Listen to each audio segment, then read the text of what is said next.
The whole truth and nothing but the truth, so help you God. I do. Good morning. Slide. Thank you. There you go. Your Honor, may I inquire? May. Thank you. Good morning. Good morning. Could you please state your full name, spelling your last name for the record? Vanessa Irene Pettigrew. Could you please, oh, I'm sorry. T-T-I-G-R-E-W. What is your date of birth? 7/15/1983. Do you work? I do. What do you do for work? I'm a quality improvement specialist. What does that entail?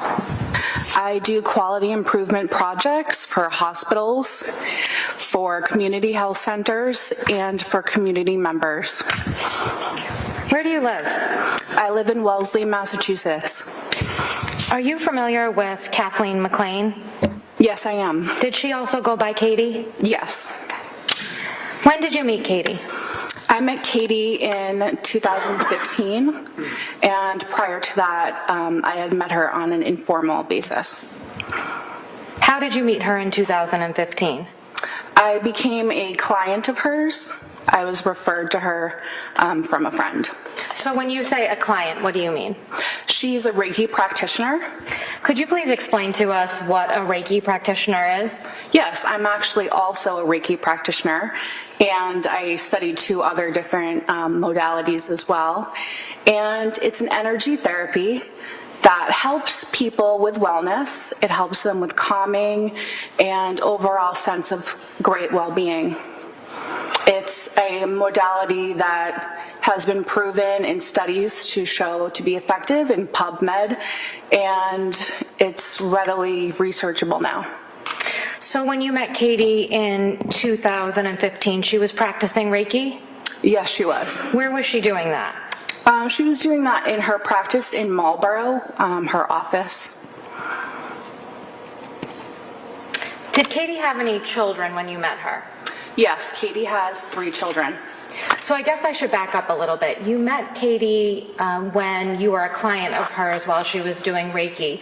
Yes. Did your relationship continue outside of Reiki? Yes, I actually had maybe 1 or 2 sessions with her, and then I felt comfortable from there on taking things on my own, and we became really good friends and actually sort of an apprentice at one point. So we had a very close relationship. Okay.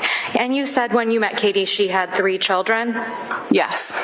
Was she married at the time that you met her? Yes, she was married at the time I met her. Who was she married to? She was married to Chris Foley. Is Chris Foley the father of her children? No. Who is? That is Stephen Rocca. And where was she living when she was married to Chris Foley? She was living in Sudbury. Did her children live with her? Yes, they did. At some point, did she divorce Chris Foley? Yes, she did. Where did she live after that? She lived in Sudbury in her own home. Who did she live with? She lived with her 3 children. And are you familiar with Ingolf Tuerk? Yes, I am. How did you meet him? I met Harry through Katie around November. So you said Harry. Is that how Yes. you knew him? Yes, his nickname was Harry. Okay. And you said that you met Harry through Katie, is that right? That's right. Had you been friends with Katie when she met Mr. Tuerk? Can you repeat that? So you had been friends with Katie when she met Mr. Tuerk, is that I right? was friends with Katie much prior to meeting Mr. Tuerk, that's right. How did they meet, if you know? They met through online dating. And do you see Mr. Tuerk in the courtroom? Yes, I do. Could you please identify him by an article of clothing? Yes, he's wearing a blue tie. Your Honor, could the record please reflect identification? Yes. Yeah. How often did you communicate with Katie during your friendship with her? Katie and I talked almost every day by text and by phone. How often would you see her physically? We got to be pretty close. We would see each other on weekends pretty often. How much time did you spend with Katie and the defendant when they were together? The same amount of time. It was nice. We watched football games together. We had really great cookouts and times together as friends. How often do you think that you spent time with the two of them together? At least a couple times a month. Would you speak with the defendant separately from Katie? I would, yes. How often would you say? Less. Our relationship was a little bit different. Katie and I were very close on multiple different ways. Harry and I became colleagues, and so we would talk mostly about work. So can we talk a little bit about that? How did you and Harry become colleagues? I applied to St. Elizabeth Medical Center as a surgical technologist, and I had a coworker that already worked there. Her name was Patricia McNamee, and she was the VP of perioperative services that I worked prior with her at Beth Israel. And so I applied there. I let Harry know I applied, and that's how the position started. Why did you let Harry know when you applied to St. Elizabeth's? Harry was a surgeon there. And do you know in what field? Yes, he was the chief of urology. When did you? The surgery department. Oh, thank you. When did you get your job at St. Elizabeth's? It was around 2018 that I recall. Would you see Harry during your work shifts? I saw him almost daily, if not face-to-face. I saw him working. He worked almost 4 days a week in surgery. And I was in the OR with him on occasion. About how many times were you in the OR with him? Off the top of my head, at least 20, if not more. And how was the defendant referred to while he was at work? Most people called him Harry or Dr. Tuerk.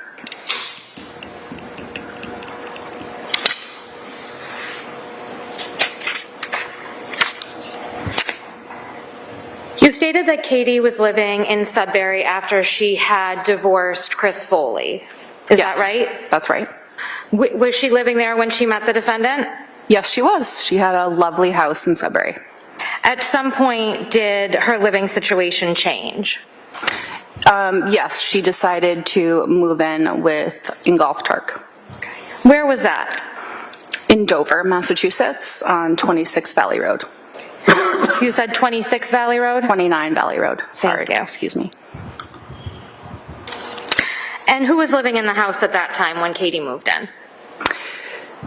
When Katie moved in, Harry had his 2 children, and also Katie's children moved in as well. Were the defendant's children living in the house full-time? Part-time. Their mother lived in Dover as well. I'm sorry, could you just repeat that? The children that Harry had, mother lived in Dover as well. So there was shared custody between the defendant's children, is that right? Yes.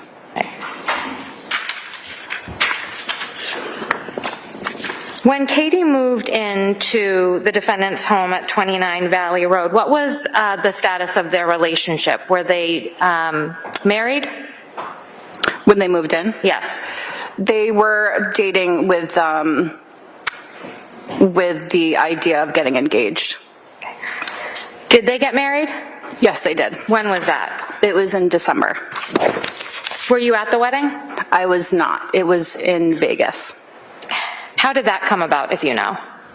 They had been talking about getting married for a long time in their relationship, and they had talked back and forth about getting married in Vegas a number of times. So on this occasion, it was just kind of a surprise for the family and all of us that they got married in Vegas. And, you know, the kids got along really well, so it made sense at the time. Were the kids at the wedding in Vegas, if you know? Not that I know of. So it was just the two of them that went on a vacation and ended up getting married? Yep, private moment. Mm-hmm. And after they got married, did they continue to live at 29 Valley Road? They did. Turning your attention to February 3rd of 2020, Did Katie obtain a 209A restraining order against the defendant? Yes, she did. As a condition of that restraining order, did the defendant have to leave 29 Valley Road? Yes, he did. Where did he go, if you know? He went to first a colleague, a friend, Charles Lax. He went to another place in Dover, and then he eventually, I think, went to Florida to live with Bob from Stewart. He had a camper in Florida that he was staying in. How often were you communicating with Katie at that point? Pretty much daily. How would you communicate with her? Mostly by text and also by phone. What types of things would you and Katie talk about? We would talk about her day-to-day, the weather. We would talk about COVID, because it was COVID at the time. We would talk about anything and everything, fashion, nails, literally everything that a friend would talk to a good friend about, her family, her kids. I feel like I knew the kids myself very well. She would send me videos of the kids. Would you talk about your relationships? Yes. And in February 3rd, or around February of 2020, after the defendant had moved out of the house, were they taking steps towards divorce, if you know? They were, yes. At some point in April of 2020, did that change? Yes, there was a change. Harry had sent an email through his lawyer to reconcile. And was Katie considering that? She was going back and forth. She was uncertain, but conflicted. She had to weigh the pros and cons. She was very concerned about her children having a normal, stable life. She wanted the best for her kids. That's all she wanted.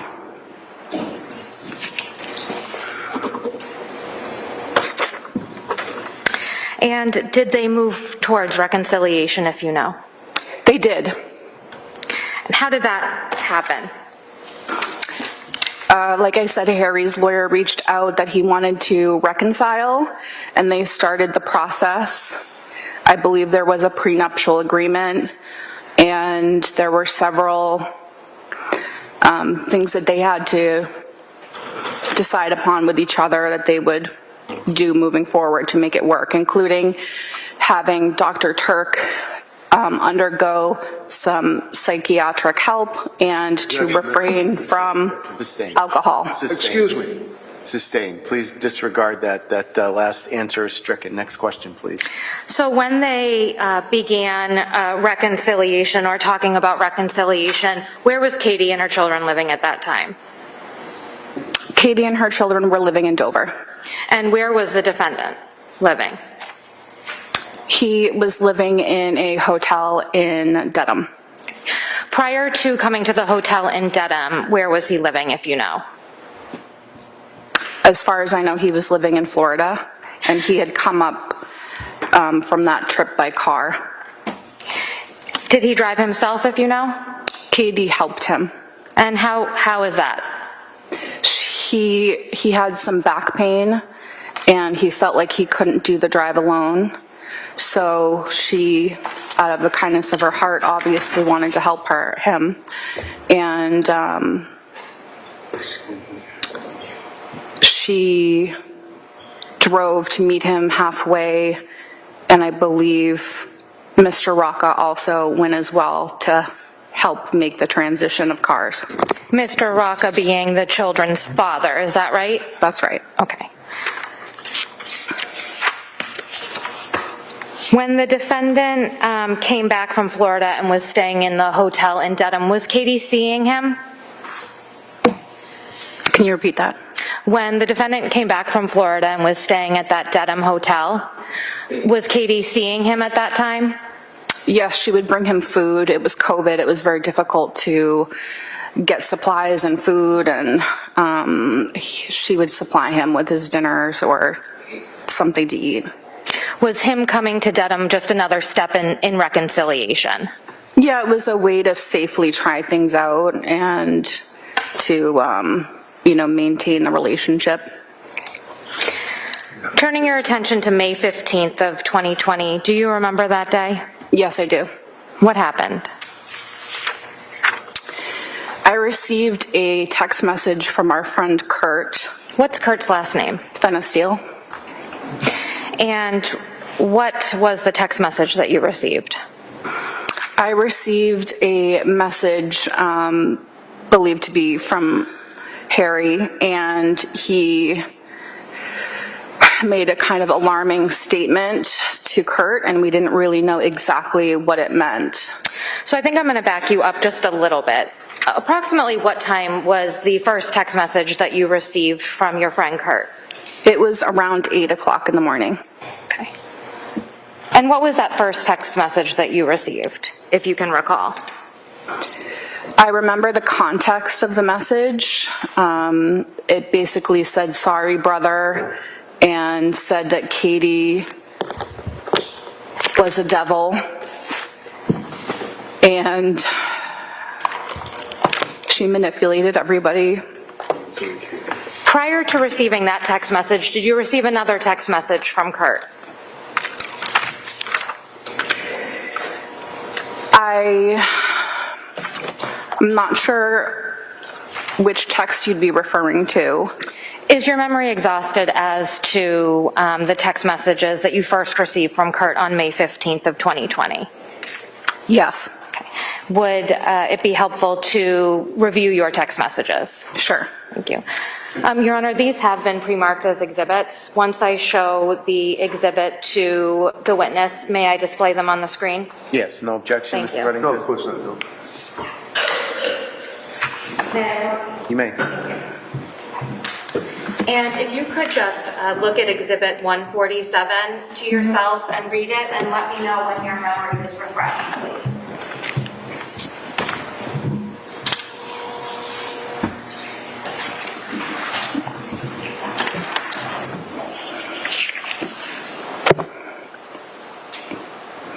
Okay, I understand. Okay. And what was that first text message that you received from Kurt? He was asking me to call him as soon as possible. And what else did he say? He said we might have a popcorn situation. What did that mean to you? I'm sorry, can you repeat that? I didn't hear it. We might have a what situation? We might have a popcorn situation. Okay, thank you. And what did that mean to you? Objection. Overruled, she can answer it. Popcorn was a code word if Katie needed anything from Kurt and I immediately, that we would be able to respond to her as soon as possible. When you first got those two messages in the early morning hours of May 15th, how did you feel? Objection. I felt, Stay. Next question. Okay. Ms. Gilman, could you please put exhibit 147 on the screen?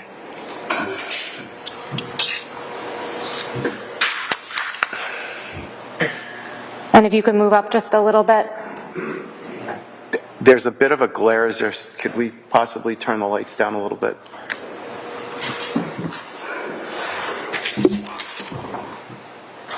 Is that better, Juris? Yes. Okay, all right. Thank you. And Ms. Gilman, if you could just move the screen down a little bit, thank you.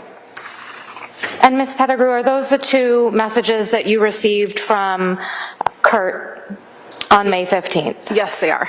Okay. And did you receive a third text message from him? Yes. And what was the third text message that you received from him? The third text message was a copy of a text from Harry. And what did that text message say? That text message said, "I'm sorry, brother. Katie's the devil, and she manipulated all of us." Ms. Gilman, could you please move down to page 2? And there's a text message in green on page 2 of Exhibit 147. Is that the text that you received from Kurt that morning? Yes. And what does it say? Kurt, I am sorry, brother. If you need to refer to the exhibit in front of you, if that's easier to read, I know the screen is somewhat far away. I apologize for that. Kurt, I am sorry, brother. But she's a vindictive devil. She played us all. I am really sorry, brother, but she manipulated us all. Love you, Harry. After receiving that text message, what did you do? After receiving this text message, I tried reaching out to Katie, and me and my husband, we got into the car and we tried to, the first thing we thought of was, and what I thought of was to check on the children. And where did you go? We went to the house at 29 Valley Road. When you got to the house, what, if any, cars did you see there? I didn't see any cars. What did you do when you got to 29 Valley Road? I rang and knocked on the front door several times. We didn't get an answer, so we got back in the car and we tried to find where Harry's hotel was. How did you do that?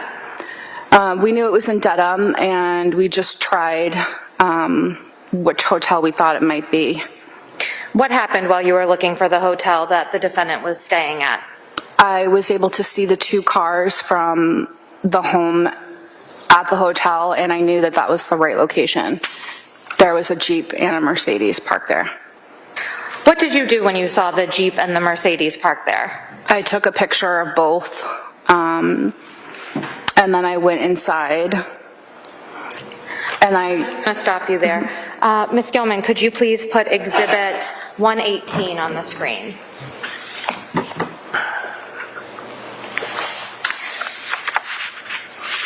If you could just move, thank you very much.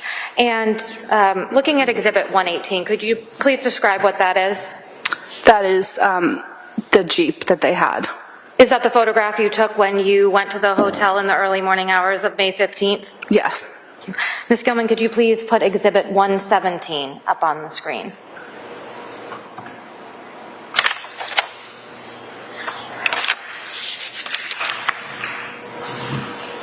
Thank you.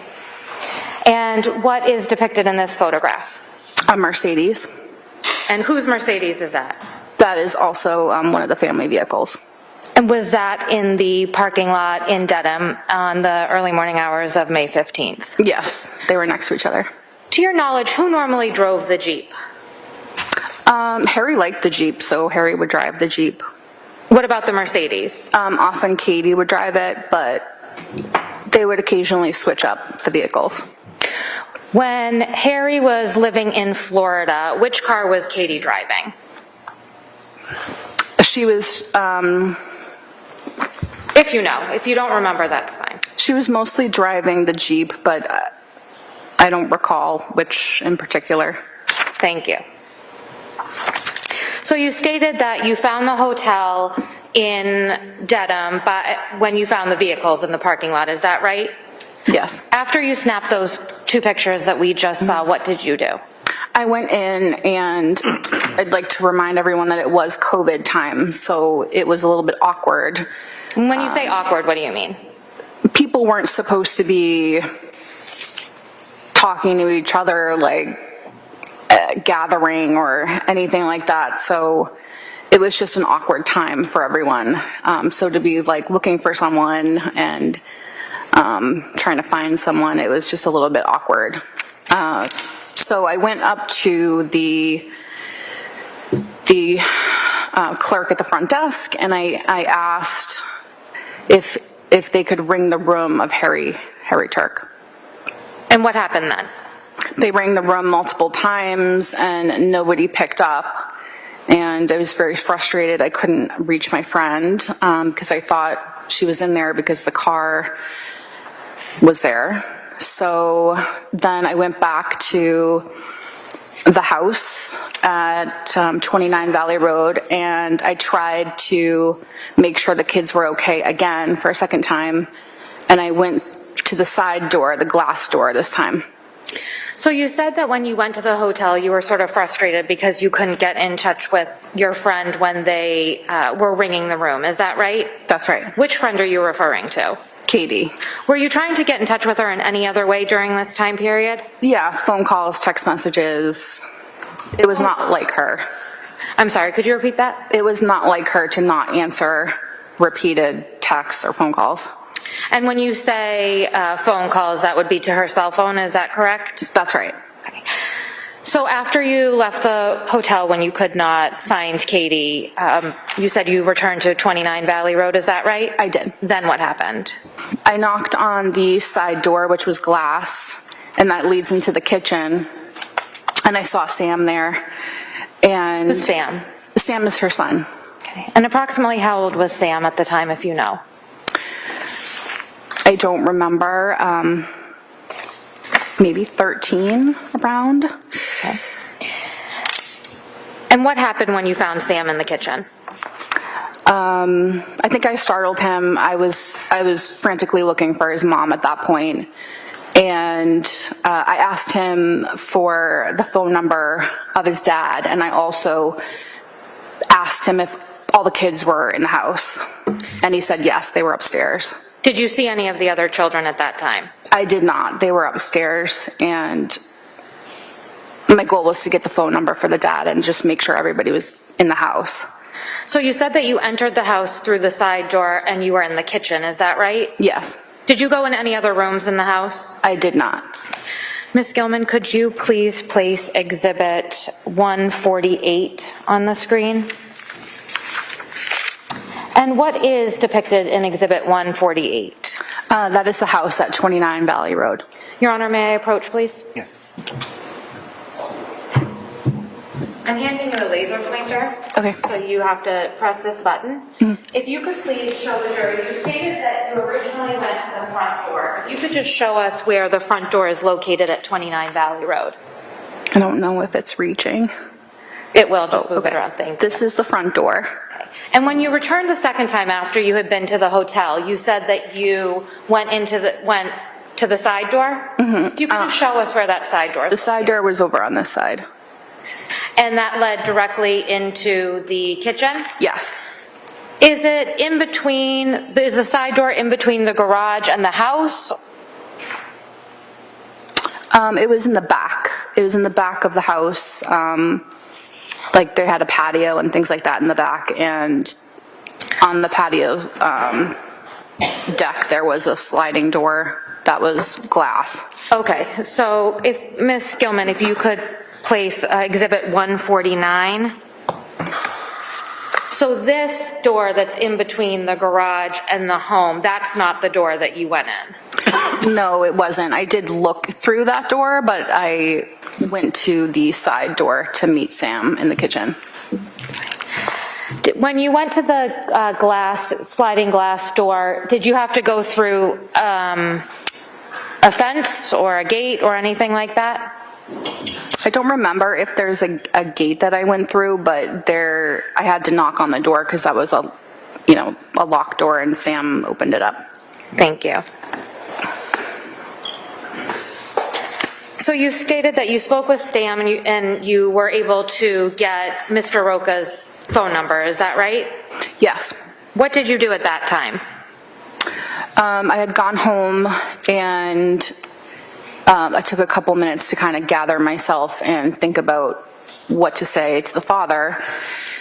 And I told him that the kids were home alone, I couldn't find Katie, and I didn't know what was going on, but it would be a good idea to do a wellness check.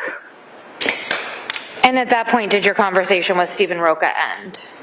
I sent him the pictures of the two cars of where I thought they were, or where now I knew they were. And I had also, I think, sent the text from Kurt that made me more alarmed to think that they needed a wellness check.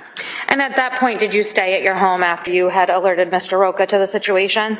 Yes, I did. I took a shower and then I tried to kind of like look at places where Katie might have gone if she, you know, just needed like some time by herself where she might be.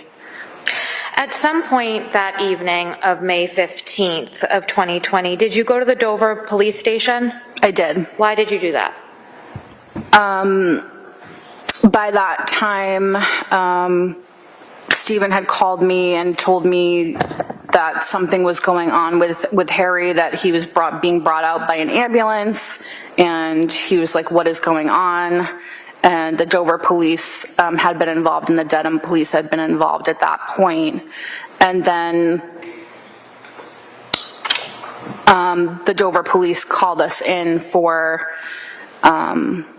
Kurt and I for a statement.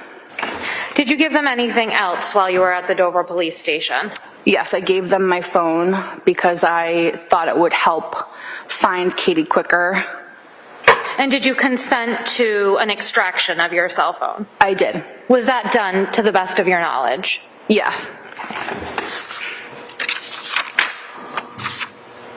I have no further questions. Okay.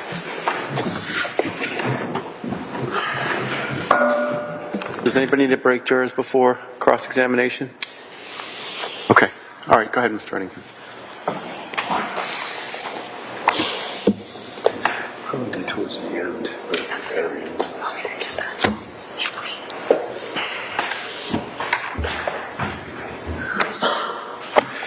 Would you agree with me that you and Ms. McLean communicated on a literally daily basis from 2014 to 15 up to 2020? Roughly daily, I mean,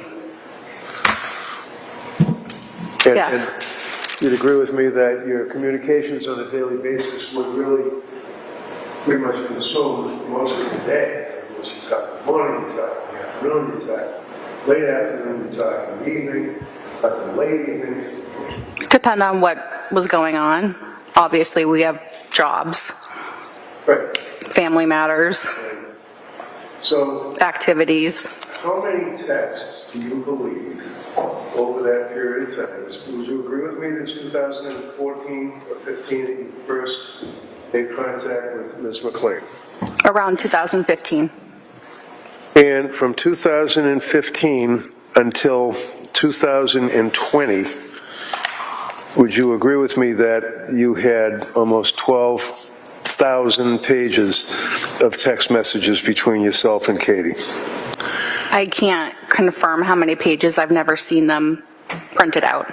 Okay. But there was a lot of text messages, A lot of yes. text messages, yeah. And when the police were investigating this case in the very beginning, did they ask you to sign a document to They get did. access to your phone? They did. And did they seize your phone? They did not seize my phone. Did they look at your phone? They did. Did you have any text messages from yourself and Katie, whether it's 12,000 pages worth or one page? Did you have any text messages between the two of you on your phone? Yes, we had text messages between us on my phone.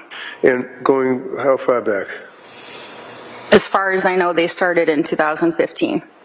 So your testimony would be that you did not delete any text messages with Katie. Is that right?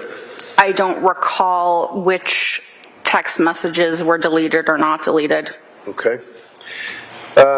You started to get involved with this investigation on the 20th of May when you called the police and indicated that you had been to the house and that you could not find Katie. Is that correct? I didn't call the police, Mr. Rocca did, but I made a statement at the police department in Dover.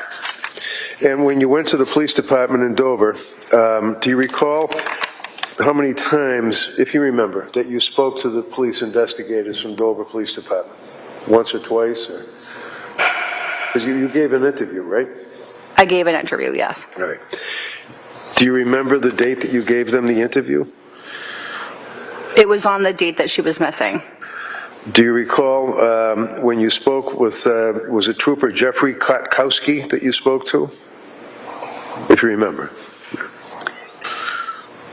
I don't remember his last name. I remember speaking to an officer Okay, in so the you don't- Dover PD that's all right, department. You don't remember his last name. That's fine. And you told the police in that investigation what you knew about the relationship she had with Harry Tuerk, correct? Yes, Now, you knew Harry Tuerk because actually he had done surgery on your father, right? that is completely incorrect. You did not do surgery on your father. No, he did not. Tell the police that he did surgery on your father? No. So when you first met Harry Tuerk, it would be through Katie McLean, Kathleen McLean? Yes, it was through Katie McLean. And you knew that, and she introduced you to Harry, right? Yes, She told you that Harry was a surgeon at St. E's, right? that's right. Were you working at St. E's at the time? I was not. You wanted, however, to work at St. E's, correct? Yes, one of my prior colleagues was working there and Harry was working there, so Your answer is yes, correct? yes. Do you recall speaking to Ms. McLean and asking whether or not she'd talk to Harry about getting you a job there? I think it's normal for people who are getting a job to get recommendations, so yes, that's something I would do. I mean, there's nothing wrong with that. I mean, it's not what you know, who you know, as they say, right? I mean, if you know somebody, that's fine. You can reach out and they can help you out, right? And that's what he did, right? Yes? You're nodding your Yes. head? And he got you the job at St. E's, right? And you were a good worker. Yes. Yes? Yes, And on occasion, you even worked with him, right? I did. And you had occasion to observe his surgical techniques, right? Absolutely. And in your text messages, you actually, on one occasion, indicated that his surgery was music. Yes, it was. And it was fun to watch. It was interesting to watch him act as a surgeon because he did a damn good job at it, right? Absolutely.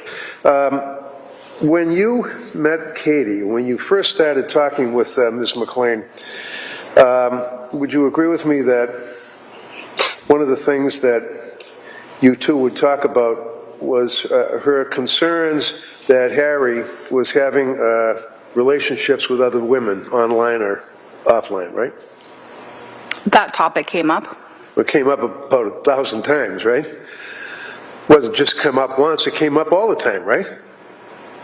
I think the culture of hospitals is that there's some questions about relationships that goes on. Okay.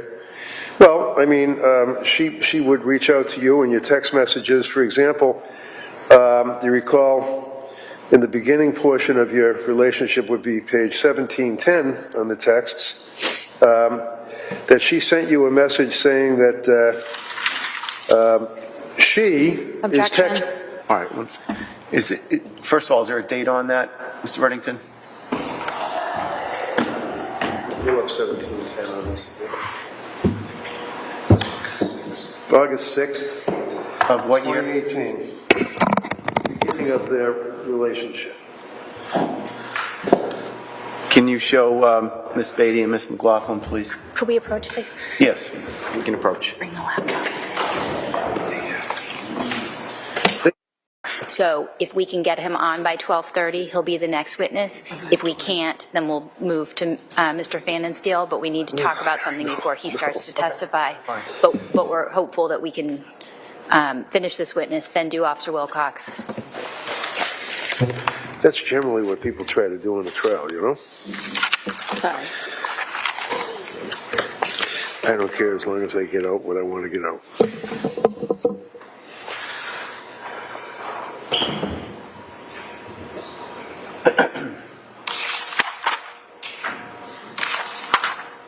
All rise, please. Jurors entering.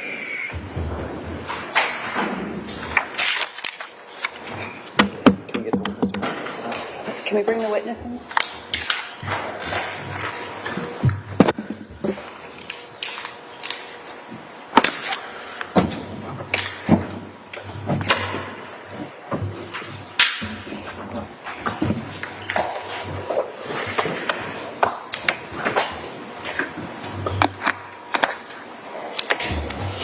Okay, Ms. Pettigrew can come back up. All jurors present may be seated.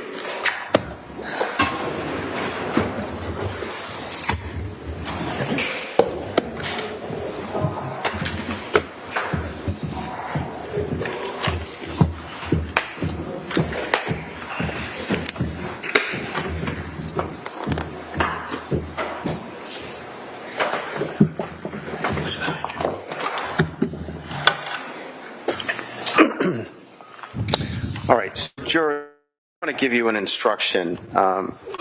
You're going to hear this witness testify about statements that were allegedly made to her by Katie McLean.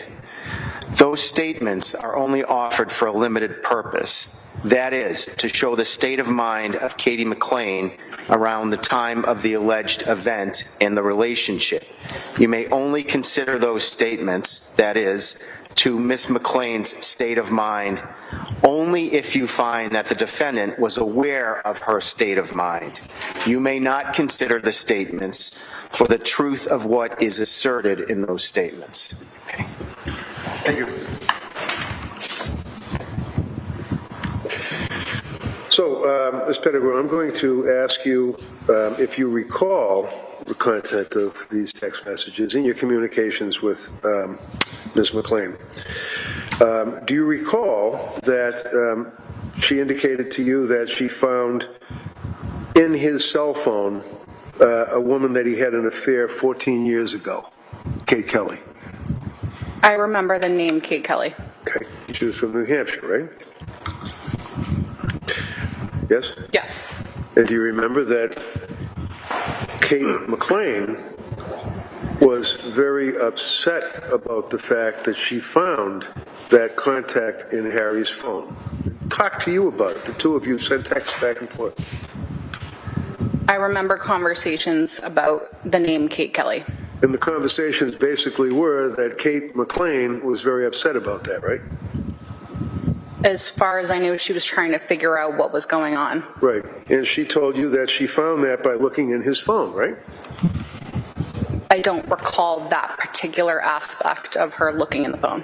Do you recall her further into the conversations indicating that she texted him, "I know because I have his phone"? Do you recall her telling you that? I don't recall that specific text. And Harry emailed an open position at St. E's along the same time for you to get that job, right? You recall that? There was a job fair where multiple people could come. All right, do you recall that It there was a was job a text? fair. Excuse me. Do you recall sending a text to her, 1723, indicating that Harry emailed you an open position at St. E's? Email. Yes or no? Do you recall it? I recall the job fair. What's a job fair? Other people help? It's where anybody can come and, Do you have a problem with acknowledging that Harry actually emailed you an open position, information about an open position? no, I just don't recall that specific Okay. email. So that's the I answer. remember the job fair that he That's the forwarded answer, me. is you don't recall. It's easy. Okay. You don't recall. Do you recall that she was upset and texted you that Harry was going to lend a friend $200,000, and she was very upset about him depleting his assets? Objection. Sustained. Did you have text messages and oral conversations with her about how much money Harry had? Objection. Sustained. Now, do you recall her indicating that he, not her, was a dating site addict and he needed the rush? Objection. Overruled.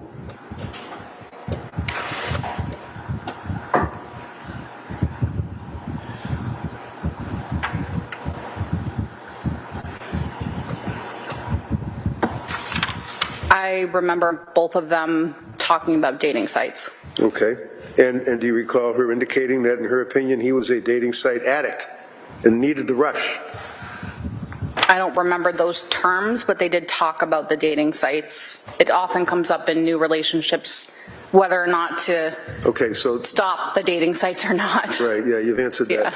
Do you recall? That's pretty common. Okay, so let's do it this way. I ask a question, you answer, okay? Mm-hmm. Thank you.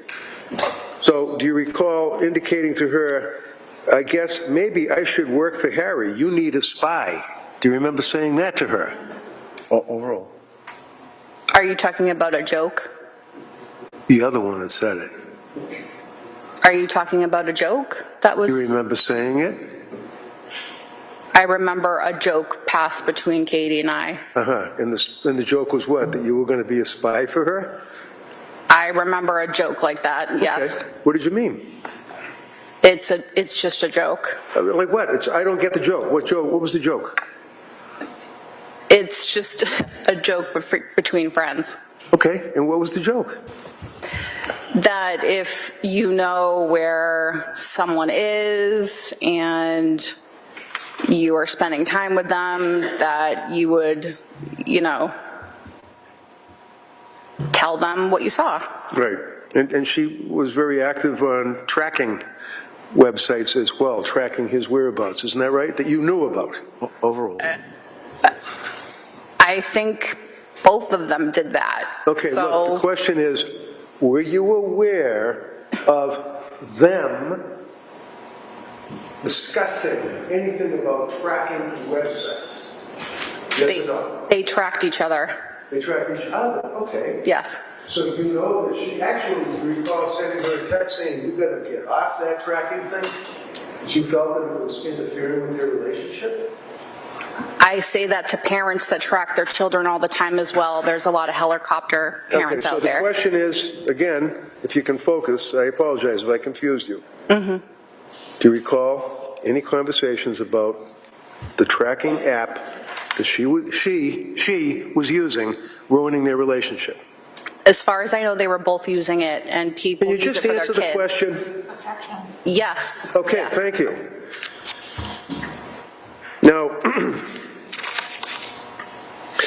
do you recall that she then, at the same time frame, moving up about a month or so, indicated that Dina friended him on Facebook and that he deleted the account? I went into his phone. Do you recall her saying anything like that to you? Objection. Sustained. Do you know who Dina was? I don't remember Dina. There was only so many I could keep track of. So many what? So many people that Harry knew. Oh, how about the guys that she knew? How many guys did she know that you knew about? Sustained. Did you know she was on the dating websites? Objection. Overall. I think most people that go on dating websites No, date no, multiple listen to the people. question. Do you know she, McLean, was on dating websites? Both of them were on dating websites, so yes. Do you know? Yes. That she, thank you. She was on Yes. dating websites.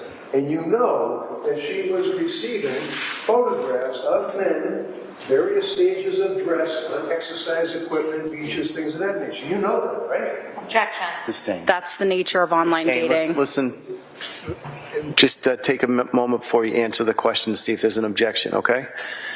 Thank you. So how about the dates that she went on? You remember the dentist from New Hampshire, right? Objection, Your Honor, may we, Well, they were, Sustained. may we approach? Yes.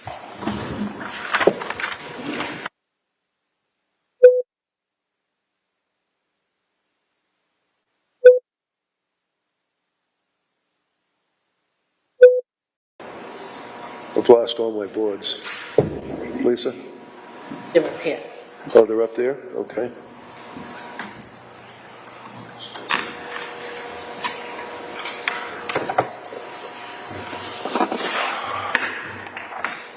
You would agree with me from your personal knowledge that in November of 17, Harry and Kathleen McLean met online. It was November 17, right?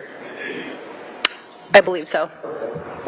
And in March of 18, Kathleen McLean and her 3 children moved into his home, right? Yes. You recall talking to her about her moving into Dover and using the word, it's a good score. Do you recall that? The sarcastic comment? Yes, that Another joke? sounds right. Okay, so what did you mean by it's a good score? Congratulations, move to Dover. I think when people get into a good relationship that they're happy with and they feel like they finally met the right person, which is how Katie felt, that's a good score. How she felt. She felt, okay. Yes. And so the good score, somehow the town of Dover and the house and everything just kind of was on the periphery of that? I don't know. I'm from Wellesley, so I don't really judge towns. There's all kinds of people in towns. Okay. So she moves in March of 18, and you knew in December of 19 that he had consulted with a divorce lawyer because she told you, right? Objection. Sustained. Rephrase it, please. All right, have in mind, the close relationship that you guys had and texting on a constant basis, you'd agree with me that everything from shoes to skirts to makeup to blush to eyelashes, everything, you guys would talk about it in your texts, right? We would talk about anything and everything. Yes? Yes. Easy. Yes. Okay. When you would talk about that, you also talked about kids, issues with the children, activities, things of that nature. You would share with Yes. them, right? Mm-hmm. And when Harry, 5 months, less than 5 months after they got married, went to see a divorce lawyer, you were the first person she told, right? I don't know if it was the first person, but she told me, yes. Told you that, right? Yes. And what did she tell you? What was her state of mind when she told you that? She was conflicted. Okay, what does that mean? She had feelings both ways. It doesn't matter her feelings. He's the one that went to a divorce lawyer, right? First. 5 months later.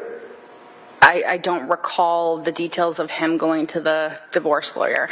You don't remember your friend telling you that he wanted to get a divorce? They would have arguments all the time. Couples do. They talk about divorce, but that doesn't mean they're going to do it. Okay, so if I ask you about that, when did they talk about and what did they talk about divorce? You wouldn't be able to tell me one thing because that is not true.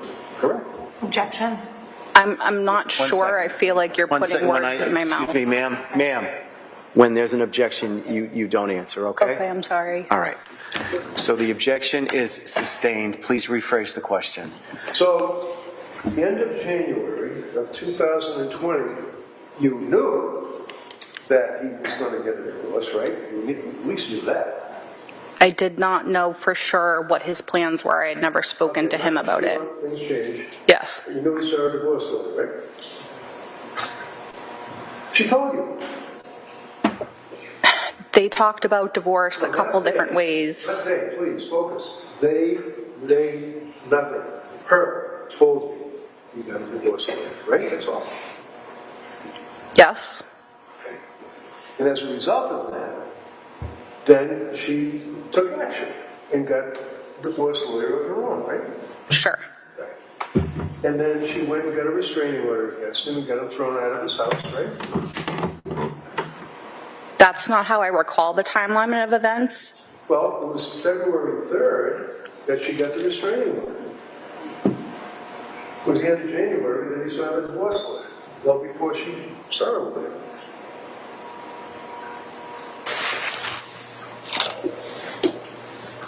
Can you restate your question?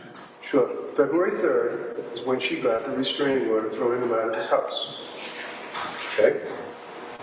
Yes? Okay. And it was at the end of January 30th that he had the divorce lawyer send her a letter saying he wanted a divorce 5 months after they got married. You knew that, right? Mm-hmm. Yes.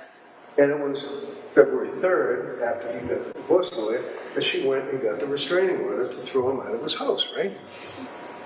Objection asked and answered. No, overruled. I'm over here. I didn't know if you objected. Okay. It wasn't an objection, it was overruled, so you can answer the question. Trying to be good. Sorry.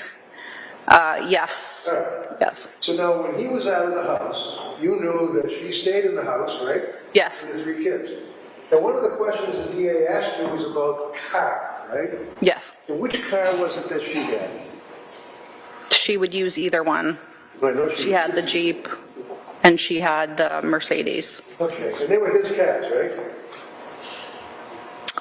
Yes. I mean, she had 3 kids, I so don't care about the 3 kids. depending on how many kids she had to cart around. Right.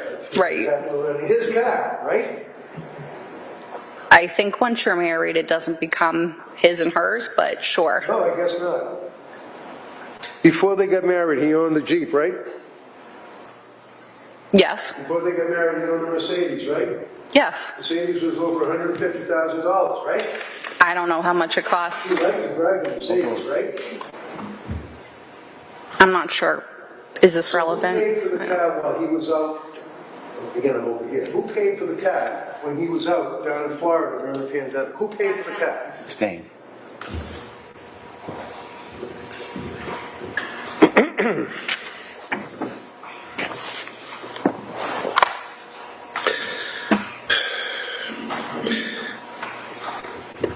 Do you recall, moving on, now it's after the restraining order was issued and Harry was out of the house, around February 2020, having conversation about him being out of the house, but he wanted to live in the basement. Do you recall that conversation? Yes, I do. And he basically just asked if he could please move back in the house and stay in the basement, at least, because of concerns with the pandemic, right? Yep, I remember that. And she said no, right? I don't know if the restraining order had been lifted. I don't think that was allowed, but they did talk about it. Right. But as far as her agreement or not agreement, you know from a text that she sent you at that time frame that we talked about, that she said no, LOL. She wouldn't let him move into the basement. It's his house. I think there was an issue about how they were communicating and getting along at the time, and there needed to be a barrier, and that's what she felt. How would they communicate? They weren't communicating and getting along at the time. He was out of the house in Florida, and she's living in his house with the 3 kids. So why would he move in the basement then? I don't Because he had nowhere to live. He's living in a trailer. Objection. Sustain. Next But if they question. weren't talking, Sustain. why would he move in? Ma'am. It's Yes. confusing me, sorry.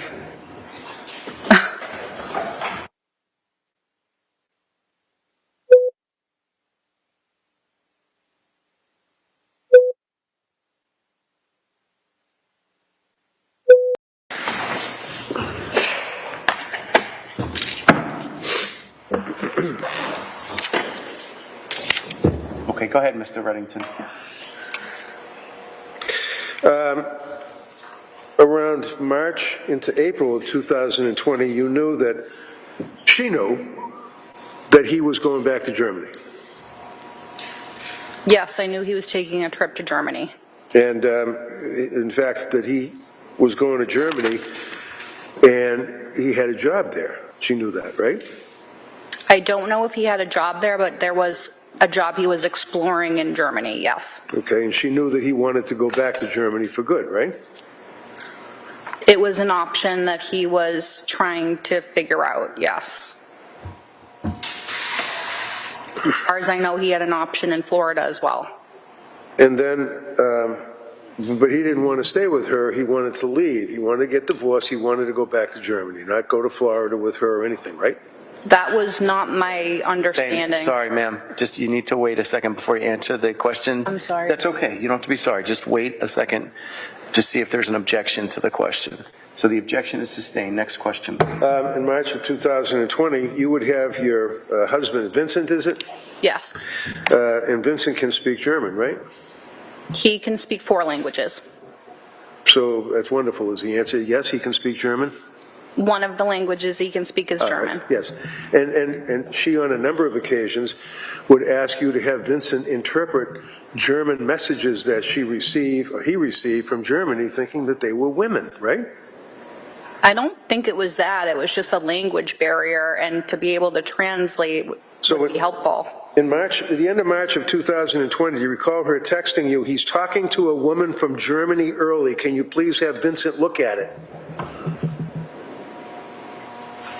If you don't understand a language, the normal thing is to translate it, so that's what she asked him to do, yes.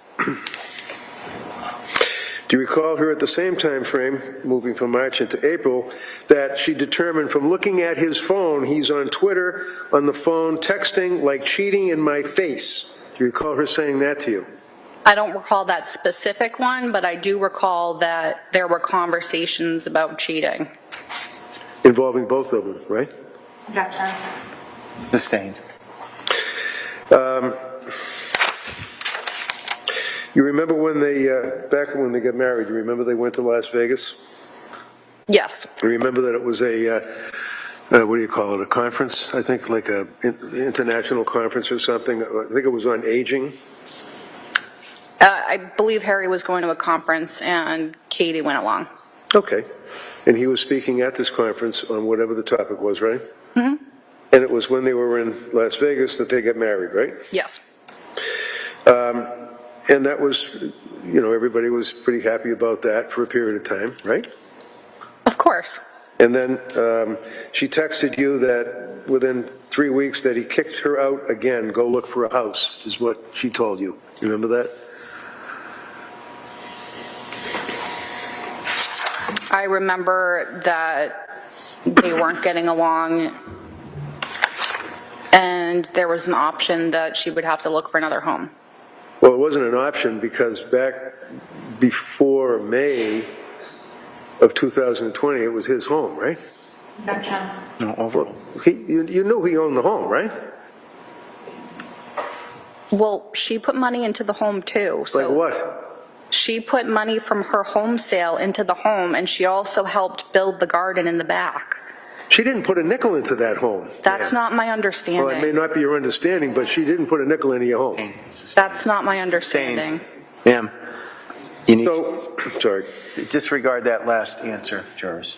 You recall that she told you, moving forward again with the wedding, that she was excited that she got married and there was no pre-up, is what she told you. Prenup, I'm sorry, not a pre-up, prenup. I mean, you remember that, right? Yes, Okay. And she was happy about that, right? I think most women are happy when there's not a prenup. And why is that? I think it just means that you're in love. You're in love. Yeah, I believe in love, and so did Katie. And you recall having a conversation with her in April of 2020, where you were telling her, I think you're referring to the music thing with the surgery, a story about him going to a little boy to talk him into having kidney surgery. You teared up telling her about that, right? Objection. Sustain.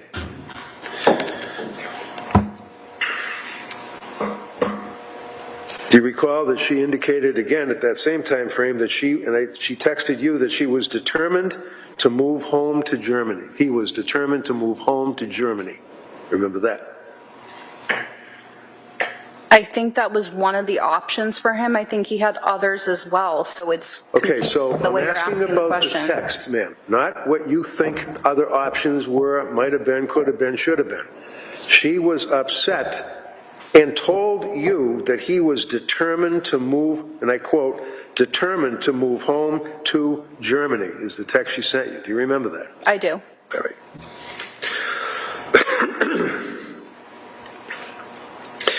Do you recall, furthering on that topic, that she then texted you that he had a job offer in Germany and was going to Germany?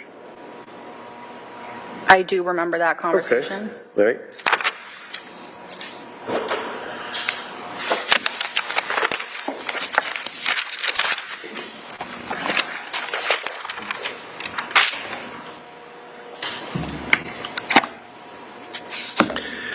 You said that she had a beautiful, cute little house in Sudbury, right?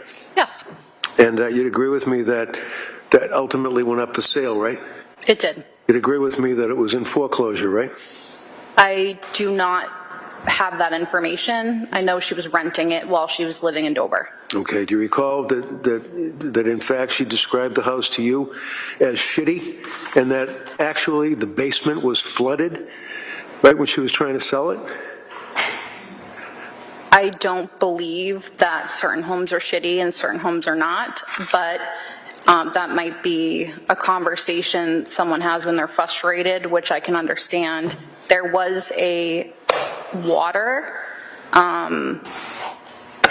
like French drain in the basement. That might have been what she was referring to. So I do recall that conversation. Would you agree with me that there were a plethora of texts from Katie McLean to you talking about having a drink, I'm having a drink, I'm feeling tipsy, I'm trashed, I'm hammered, I'm hungover. You asked, has your drinking been okay? Do you recall that? Objection. Sustain.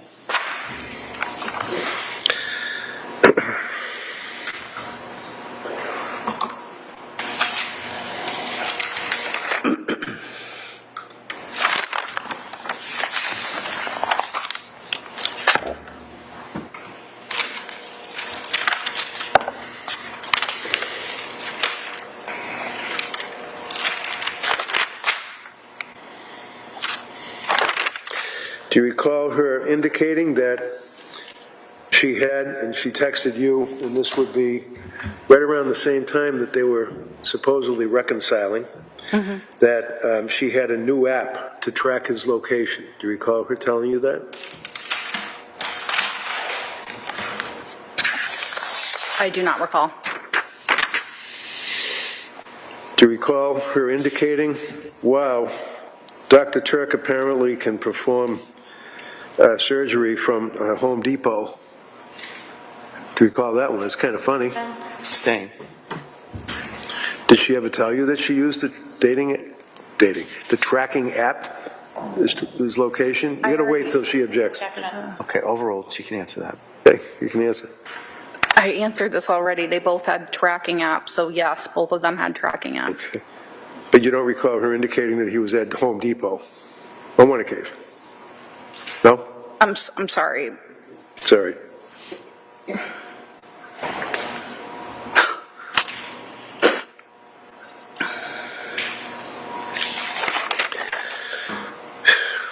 Moving up again, right to when they were at the hotel and allegedly reconciling, everything was great, that she was texting you, and I quote, "I looked through Harry's cell last night." Recall her telling you that? Yes.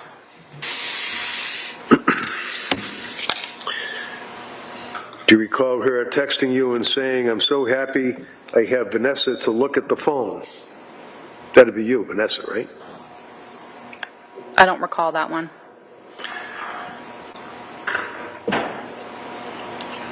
Do you recall her right before the May alleged reconciliation that she texted you for help to find out who is this Stephanie bitch? It's his type, fake blonde, fake tits. Do you recall her texting you that? Sustained. I do not recall. Sustained. Okay.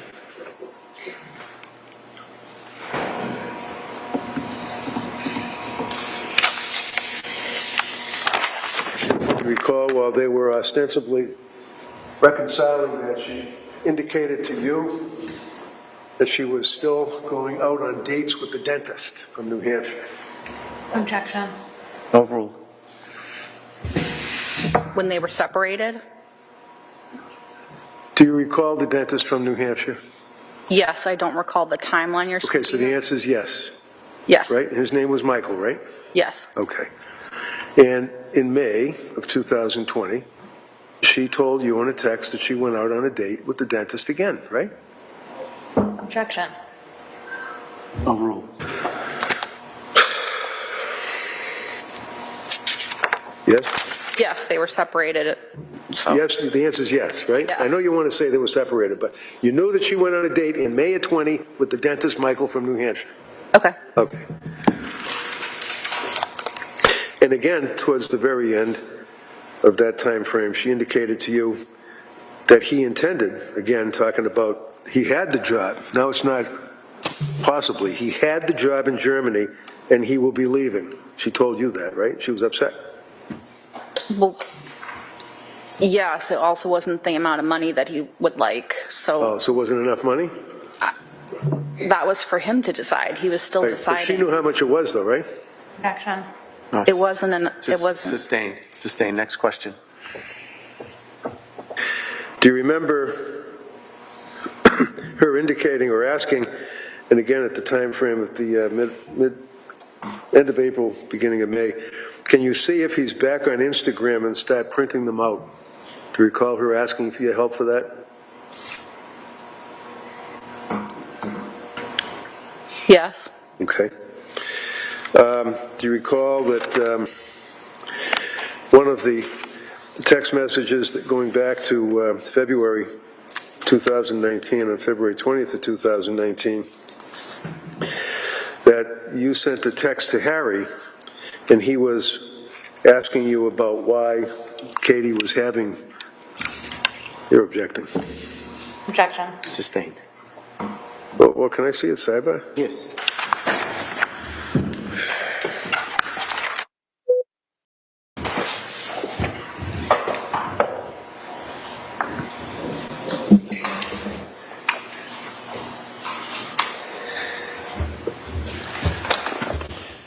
Now, when you spoke to the police after you went to the house on May 20th, May 15th, I'm sorry,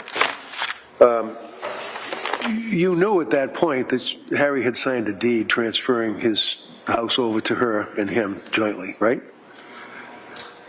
Yes. And she told you that, right? Yes. And she was pretty excited about that, right? Objection. Was part of his One will, second. so it made Wait, sense wait, to me. You need to wait, ma'am, until there's an objection, so just wait to answer. Rephrase the question, sustained. So you knew that, or she had told you that he transferred or put her on the deed to the house, right? Yeah, Correct? it made sense to me because So the answer is that was yes? part of his will. It was what? Yes. It was his will? Okay. And when you were speaking with the police, this popcorn that you made reference to, when did that come about, that you were going to have that code with Kurt?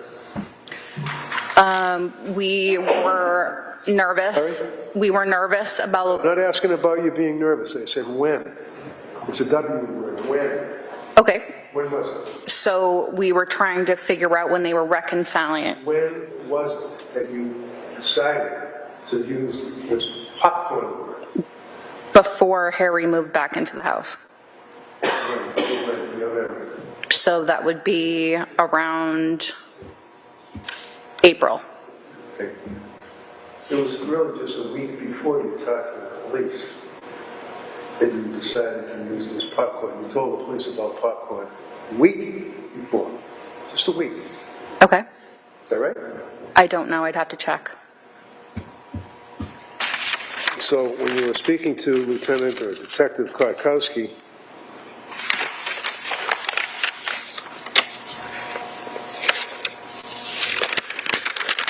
and pursuant to this investigation on Friday, May 15th, the police spoke to you, okay? I can show you the report if you want it. It's got coffee all over it, but I can show it to you if you want it. Okay. And that they interviewed you about your relationship with Katie McLean, right? Right. Remember that? And you've had a chance to review your statement to the police, right? It's only 2 pages. Yes? Yes. Okay. And you indicated to them that this past week, you created the code word popcorn. So that would have been, you know, like May 9th, 10th, 11th, 12th, something like that, right? I would have to check the time. So if do you want me to show you where you told the police it was this past week? Have in mind you were speaking to them on May 15th? I can show you where it says that. I agree. We came up with popcorn before Harry moved in, yes. Right, you told the police when your memory was a lot fresher than it is today. It was 5 years later. ago, yeah. Right, 5 years ago. Yeah. That in fact, it was this past week that you created the code word popcorn. Okay. Okay. Yes.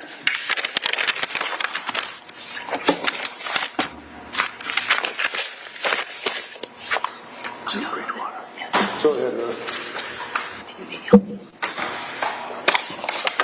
I have nothing further. Thank you, Your Honor. Okay, all right, thank you, ma'am. You may step down. Please be careful, there is a ledge there. Thank you. Careful. Thank you.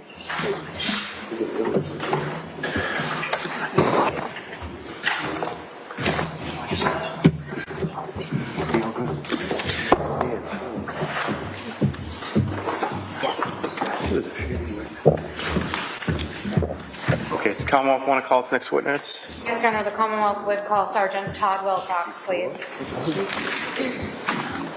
I was just happy reconciled.